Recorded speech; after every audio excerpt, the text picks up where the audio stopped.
In the years that you've been in control, has your wine growing and agriculture practices changed? Have they changed much? They changed in a certain way because first, I told you, when I took over, I inherited all these wonderful old vineyards, I mean, it's the only area which never, ever had been hit by phylloxera. And that is very, very rare in Germany. We are still a wine growing area which never had phylloxera. That means so it's ungrafted.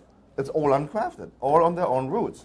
So we have vineyards which are 120, 130, 140 years old, on their own roots because they have been never destroyed by phylloxera, So, and I always saw it when I took over.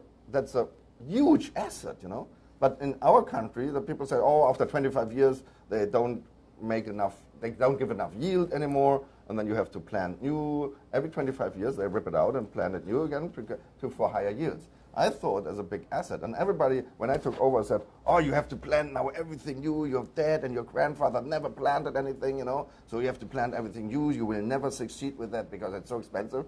I thought, what are these guys talking about, I mean, I have 100 years old wines, that is the best thing in the world. I never, ever in my life will experience this again if I plant new, and so I kept it. So that was one of the most, for me, traumatic decision, because everybody in the valley said, oh, you have to plant new, you can't stay with these old wines. They don't bring enough fruit, but they bring excellent fruit. They bring not enough fruit, but they bring excellent fruit. Quality over quantity. Exactly. And then we stopped fertilizing, because everybody had been fertilizing at Grape to increase the yield. We stopped fertilizing, only organic, material, and we have been keeping it as it is, So preserve what we had, that in the long term gave us absolutely gorgeous wines, different wines as the others produce. 2,000 years of winemaking on wine growing in the Mosel. 2,000 years they didn't do fertilization.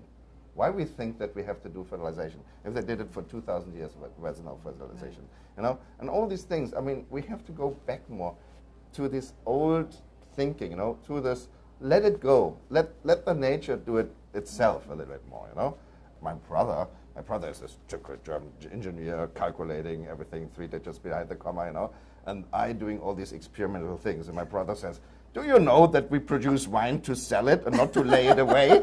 So because I have now 250,000 bottles on reserve wines in my cellar, and I say, always to my winemaker, let's put it away and let's see how it looks like in 10 or 15 years, And so, I even did something 250 years ago. There was a fashion in Germany to keep wines 20 to 30 years in barrel. When I read it as a student, I said, barrel? And I thought, how can you keep wines for 20, 30 years in barrel? They must be awful. They must be horrible, these wines, And so happy going to my dad, because I told you my dad wasn't very much interested in wine. I said, can I have a barrel of wine, And he said, take what you like, And so that was in 1981, Wählener Sonnenwurst Spätlese. And I said, look, and this 81 we keep now, I kept it 28 years in barrel, I bought it, nearly 28 years. I bought it at end of 2008. How was it? 81, 2000. And so we put it away. It was a little bit, some kind of, how you say. And then I tasted it again now, after 5, 6, 7 years again. And the wine becomes younger and younger and younger. It is this. Wow. What is this movie? The story of Benjamin. Benjamin Button. He ages backwards. I call this wine always my Benjamin Button wine. Because with every year the wine takes fresher and fresher. And so I thought, this is ridiculous. What is going on here? But I think we have to come back to this going, slow, like this slow food movement. We have to get slower. We have to find out. And this whole thing, doing wines like my great-grandfather, leaving it long on the yeast and on the full yeast, maturing it on the...